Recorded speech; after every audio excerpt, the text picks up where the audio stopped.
আমার একটা অনুমান কাজ করেছে, অন্যদের সঙ্গে হয়তো এটা একমত না, কেউ একমত হওয়া তো আসলে জরুরি কোনো কাজ না।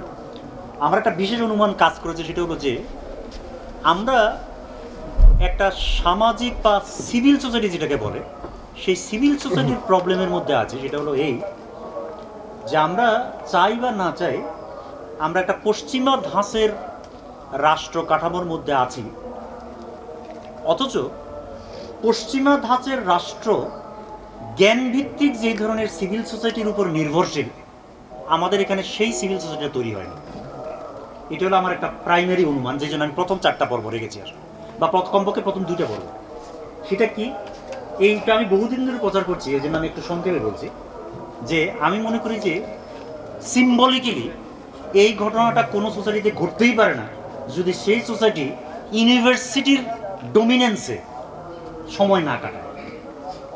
মানে ইউনিভার্সিটি যে প্রক্রিয়ায় চলে, যেভাবে জ্ঞান উৎপাদিত হয়, এটার যদি একটা সামাজিকায়ন না হয়, ওটার যদি একটা প্রোডাকশন সিস্টেমে এবং স্ট্রাকচারাল সিস্টেমে, সেটা স্টেট কাঠামো হোক কিংবা একটা ছোট একটা সংগঠন হোক, তার মধ্যে যদি ওই ইউনিভার্সিটির যে ধরনের প্রসিডিউর, সেই প্রসিডিউরের যদি একটা কর্তৃত্ব না থাকে, তাহলে ওখানে আসলে ওই সিভিল সোসাইটি তৈরি হতেই পারে না যেটা রাষ্ট্র চালায়। এই হলো আমার একটা বেসিক অনুমান। তার মানে আমার অনুমানটা হলো যে আসলে আমাদের এখানে ইউনিভার্সিটি নাই। ইউনিভার্সিটি না থাকলে কি হয়, মানে অনেক কিছু হয়।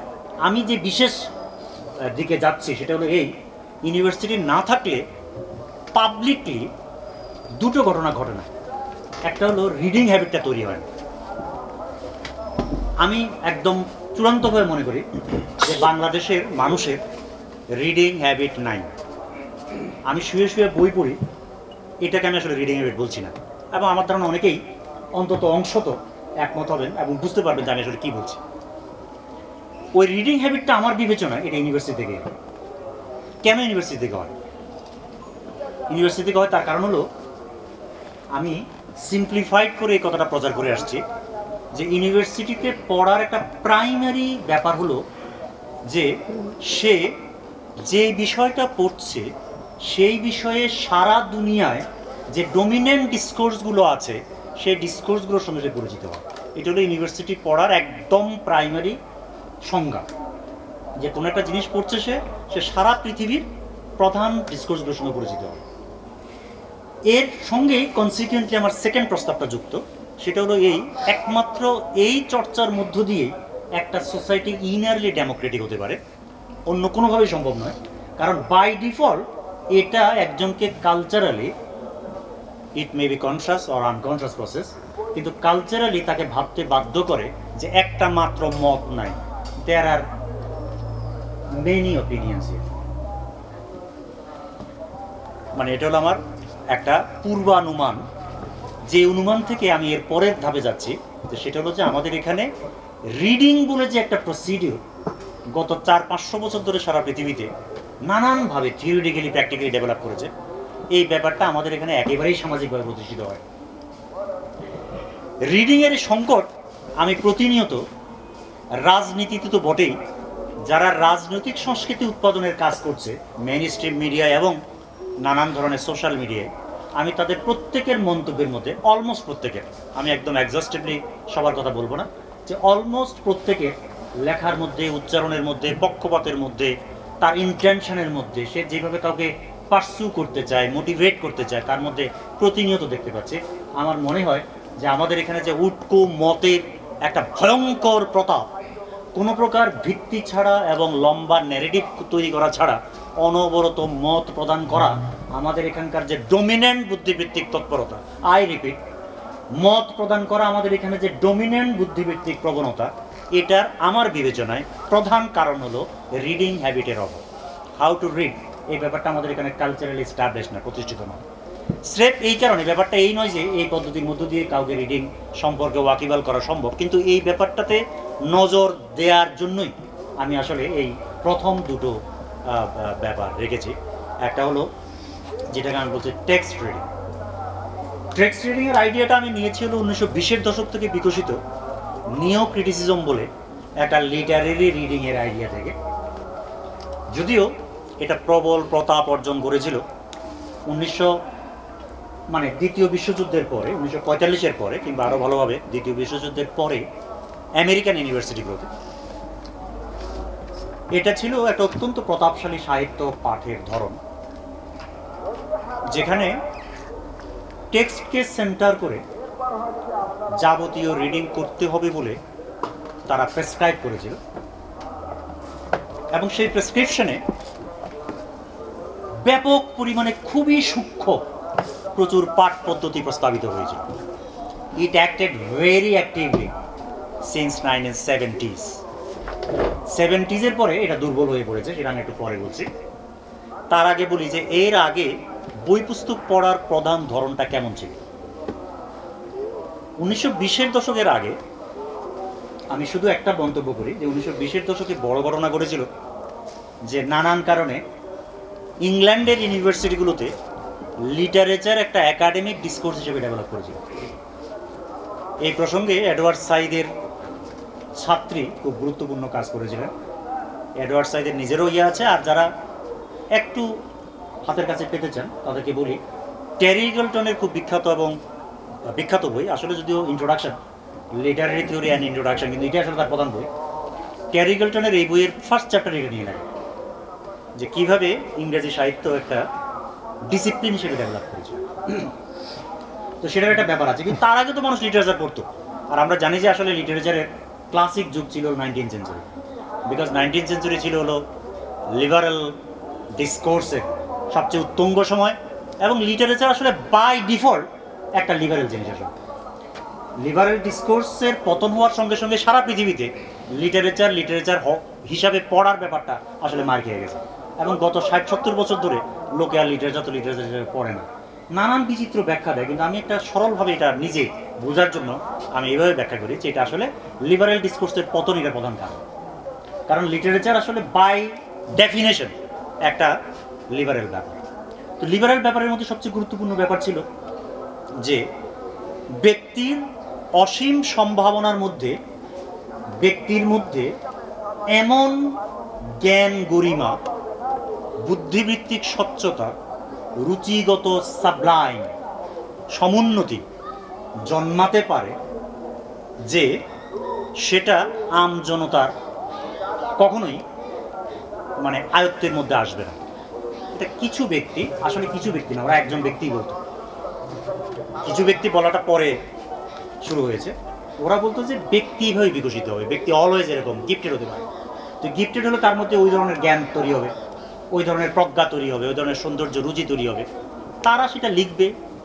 এটা ফিলোসফি লিখবে, অন্য বই পুস্তক লিখবে, কিন্তু সবচেয়ে বেশি লিখবে হলো লিটারেচার। কারণ কি? কারণ লিটারেচার হলো, বা আর্ট, লিটারেচার শুধু না, আর্ট, যে কোনো আর্ট ফর্ম, তার কারণ হলো আর্ট হলো একমাত্র ফর্ম যেই ফর্মে আমরা ব্যক্তিকে আবিষ্কার করতে পারি। It's only form of human intellectual practice. আর সমস্ত ফর্ম কাজ করে হলো সমষ্টি নিয়ে, আর সমস্ত ফর্ম কাজ করে হলো গড় নিয়ে।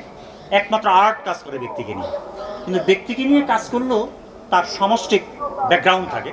ফলে এই সামষ্টিক ব্যাকগ্রাউন্ডের মধ্যে ব্যক্তিকে আবিষ্কার করার জন্য লিটারেচার হলো, আর্ট হলো একমাত্র অবিকল্প ফর্ম। ফলে সবচেয়ে মহৎ চিন্তাগুলোর সবচেয়ে সুন্দর প্রতিফলন আসলে আর্টেই করতে পারে।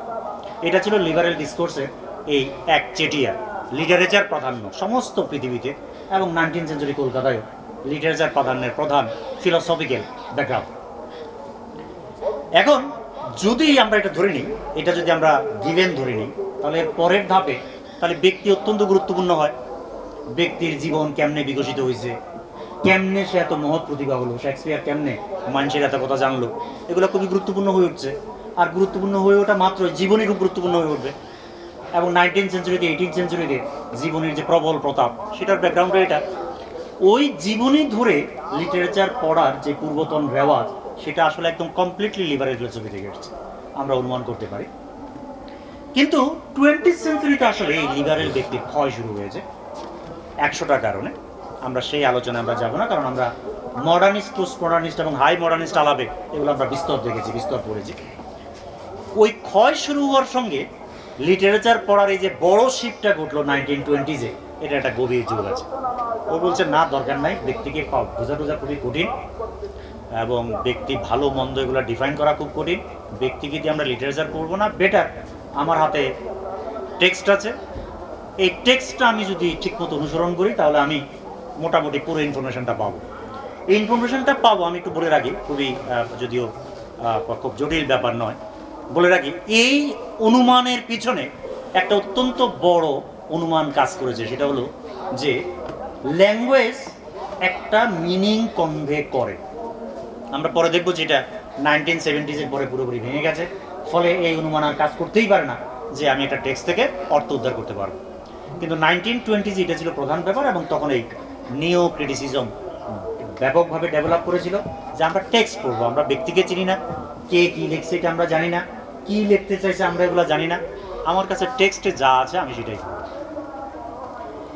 যে ব্যাপারটা আমার কাছে অত্যন্ত ইম্পর্টেন্ট হিসেবে গণ্য হয়েছে, যেটা আমি বাংলাদেশের কালচারে প্রিডমিনেন্টলি গড় হাজির দেখি, সেটা হলো এই যে টেক্সট মাইনিউটলি পড়ে একটা টেক্সটের প্রথম থেকে শেষ পর্যন্ত ইন্টার রিলেশন আবিষ্কার করে টেক্সট যে বিচিত্র রেটোরিক্সের মধ্য দিয়ে কিংবা ন্যারেটিভসের মধ্য দিয়ে কিংবা তার বিচিত্র ডিভাইসের মধ্য দিয়ে অর্থ প্রডিউস করে, এই অর্থ যে আগের এবং পরের সঙ্গে জৈবিকভাবে সম্পর্কিত, এই ব্যাপারগুলো সারা পৃথিবী পড়ে টড়ে বাতিল করে দিয়েছে 50 বছর আগে কমপক্ষে। 1970 সাল থেকে এটার আসলে বেল নেই। কিন্তু আমি দেখতে পাচ্ছি যে আমাদের এখানকার ডমিনেন্ট কালচারে প্র্যাকটিসে এই বস্তু সম্পূর্ণ গড় হাজির। মানে লোকে টেক্সট রিডিংয়ের ব্যাপারটাকে অত্যন্ত হয় আনাড়িপনা দেখায়।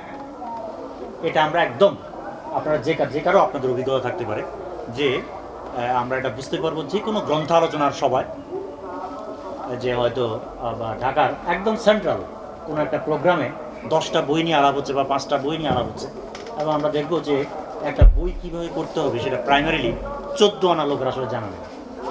আমরা যে কেউ দেখবো যে একটা বইকে কীভাবে প্রেজেন্ট করতে হয়, প্রথম থেকে শেষ পর্যন্ত কীভাবে উপস্থাপন করতে হয়, কীভাবে একটা বই তার মলাটের মধ্যে, আমরা জানি যে বইয়ের ধারণাও বিচিত্র ধরনের ডিস্টরশনের মধ্যে দিয়ে গেছে, কিন্তু মলাটের মধ্যে ভিতরের একটা অংশকে কীভাবে পাঠ করতে হয়, এই অভিজ্ঞতা কালচারালি ঢাকা খুবই ল্যাক করে। অ্যাগেন আমি মনে করি যে এটা ইউনিভার্সিটি না থাকার ফল, মানে ইউনিভার্সিটিতে যেভাবে পাঠের অভ্যাস মানুষের হয় সেটা না থাকার ফল।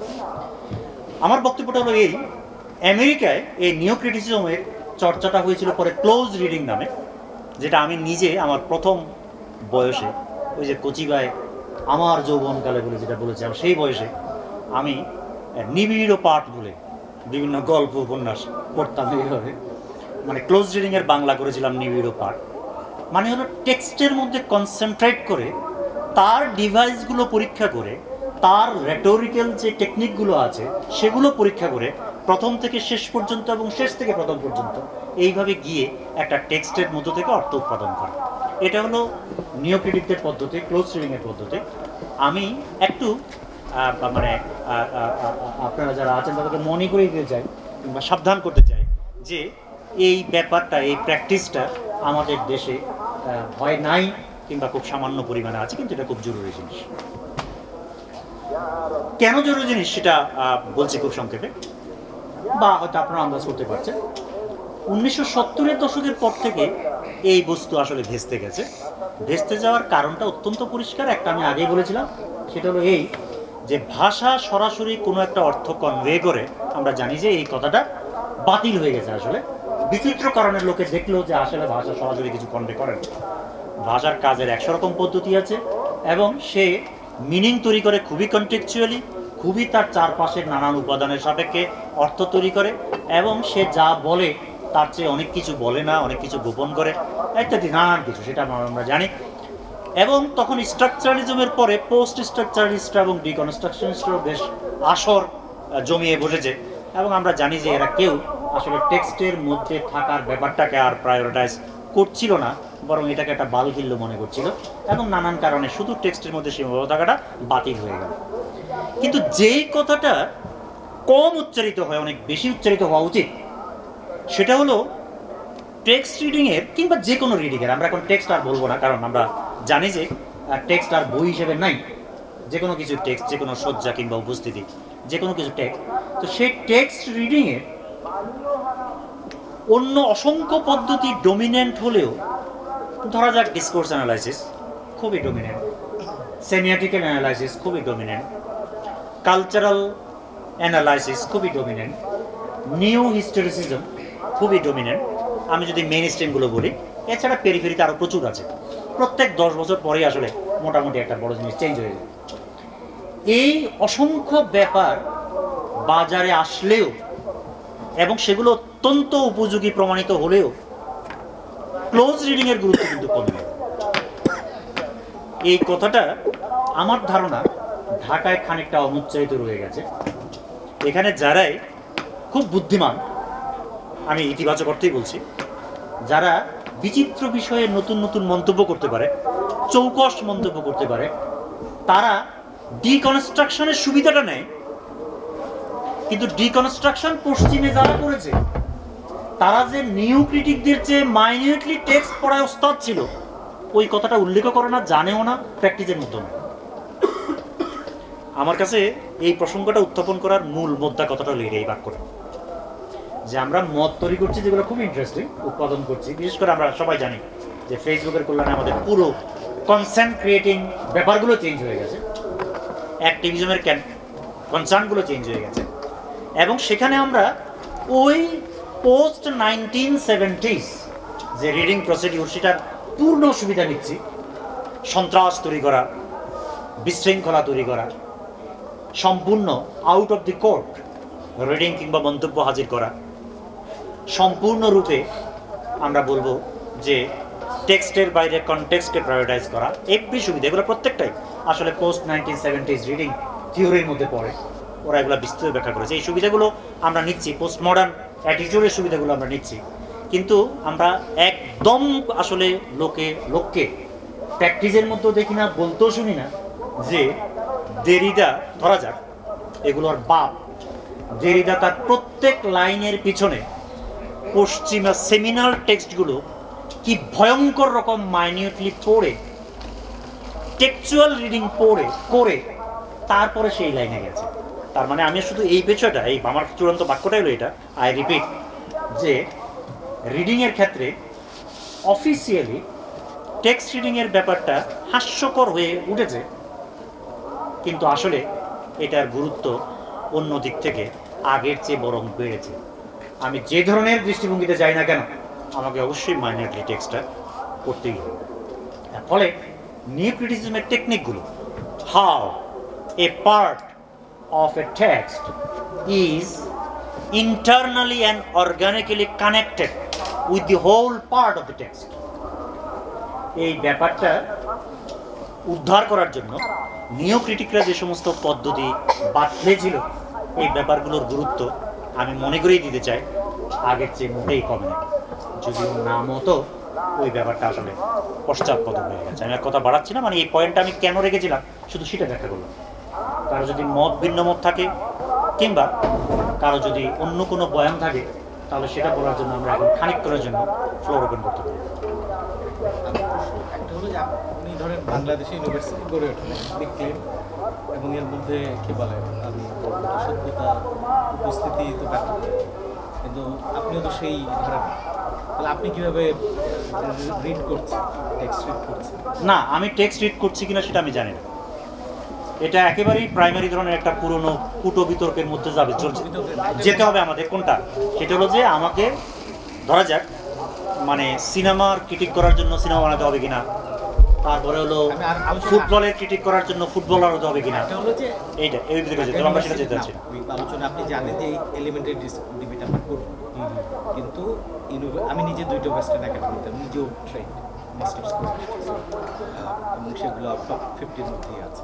কাজেই ওয়েস্টার্ন একাডেমি সম্পর্কে আমার ভালো ধারণা আছে, এবং আমাদের এখানে যারা আছে ইউনিভার্সিটি টিচাররা তো সবাই কি বলে বাইরে থেকে, মানে আমি ট্রেন হয়ে মানে অনেকে মোস্ট অফ আপনি যদি বাংলা পড়েন, বাংলা পড়ার মোস্ট অফ দেম, এটা বাংলা পড়ার জন্য তো বেস্ট জায়গা। হ্যাঁ ঠিক আছে, ঢাকা ইউনিভার্সিটি। সো কিছু কিছু বিষয় ডেফিনেটলি একাডেমিক প্র্যাকটিস, আপনি যেটা বলছেন যে কোনো জায়গায় গেলে আপনাকে প্রথম লিটারেচার রিভিউতে থিসিস কী কী আছে, অ্যান্টিথিসিস কী কী আছে, আপনার প্রাইমারি লিটারেচার রিভিউ টেকনিক আপনাকে শিখতেই হবে। তার চেয়ে বড় কথা হচ্ছে যে লিটারেচারের যে অ্যাক্সেস, ওরা তো যেহেতু প্রচুর রিসোর্স ইনভেস্ট মানে করে, সেটা করা সম্ভব। তো এটাই আমি বললাম যে এখন টেক্সট রিডিংয়ের যেই জায়গাটার কথা আপনি বলছেন, আমি আস্তে আস্তে নিউ ক্রিটিসিজমের উইকিপিডিয়ার এন্ট্রিটা পড়তেছিলাম, আপনি যা বলছেন হুবহু সামারি এটাই আছে। তো ফলে যেটা আমি অ্যাডিশনাল কিছু পেলাম না, কিন্তু আপনি উইকিপিডিয়াটা যে পড়ছেন এটা তোমাকে আমি বলতে পারি যে নিশ্চিত A to Z আপনারা বললে উনি যা বলছে A to Z সবই আছে একেবারে ইসে। কিন্তু এখন যেটা হলো যে ওই সময়ে আপনার আরও অন্যান্য স্কুলও ছিল, আপনি নিজেও জানেন, বা কী বলে মানে লিটারারি অ্যাপ্রিসিয়েশনের ছিল, এবং তার পরে এসে যখন ফেমিনিস্টরাও কিন্তু একটা বড় অ্যাটাক করল এই আপনার নিউ ক্রিটিসিজম, কারণ ল্যাঙ্গুয়েজ অনেক বেশি জেন্ডার বায়াস ইত্যাদি ইত্যাদি, স্ট্রাকচারালিজম পোস্ট স্ট্রাকচারালিজের কথা আপনি যেটা বললেন পরের এটা এমন না, আপনি যদি প্রবলেমটা আপনি এর আগেও কিন্তু একবার বলেন আগের ওগুলো বাতিল হয়ে গেছে, ওটা হয়ে গেছে, শুরুতে ইনফর্মাল যে ডিসকাশনটা হচ্ছে দ্যাট ইজ প্রবলেমেটিক। কেন আমি আপনাকে বলি, এটা শুধু লিটারেরি টেক্সটের ক্ষেত্রে আমি শুধু বলছি, পেইন্টার পিকাসোর পেইন্টিং যখন একটা সাধারণ মানুষ ধরেন দেখে তাদের কাছে, কারণ রিয়েলিজম যেহেতু রেফারেন্স অনেক সময় হয়তো কী বলা মিসআন্ডারস্টুড করার সুযোগও থাকে, যে ট্রেন তার একরকম আর কি। কিন্তু পিকাসো তার আগে রিয়েলিস্ট পেইন্টিং থেকে শুরু করে পোস্ট ইমপ্রেশনিস্ট সব ধরনের পেইন্টিংয়ের আঁকাকির মধ্যে দিয়ে গেছেন। আপনি ওই গ্যালারিগুলো বা তাদের যে কোনো ওয়ার্ককে যেটা আছে নাকচ করে নেন। তো আপনি যেটা বলেন দেরিদা সেমিনাল টেক্সটগুলো ফুটিয়ে